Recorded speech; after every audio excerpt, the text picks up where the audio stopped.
Hey guys, welcome back to the channel. In this video, I'm going to show you how to recover deleted messages on Messenger. So guys, we have to open the Facebook mobile application. So just make sure that open your Facebook mobile application, not your Messenger mobile application. Let me tell you, because Messenger and Facebook are connected to each other.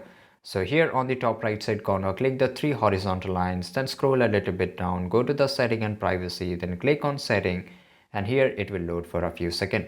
So you can just wait till it get loaded. Otherwise, you have to wait patiently here, right? If it doesn't, then just go back, click on the setting once again, then just go to the profile setting here. And if you scroll a little bit down, you will get this option that is called download profile information. Click on that, request a download, and here basically select only your Facebook account. Click on the next in the bottom, and here you will get the another option you have to select. Sometimes it's take a little bit of time, right? So here you can select types of information, right? Because we just want to recover the deleted messages on Messenger. So to do it, we are only going to select the messages on the for the Messenger, right? So here you have to wait for a few seconds till it get load. And guys, here you have to select only messages, then just click on the next.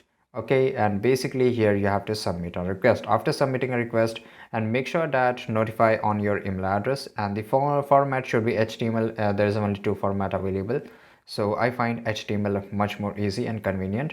And here you can select the media quality, whether if you want in high quality you can do it. So right now we are just only downloading the messages, so that there's no need of quality and all that. Then go to the data range, and here you can select that, whether here you can see the custom, so just click on edit and you can have custom dates, or whether you can select the last week or last month week when your messages were deleted.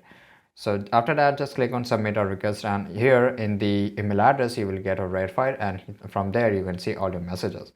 So this is it guys. If you found this video really useful, make sure that to subscribe our channel. See you guys in the next video.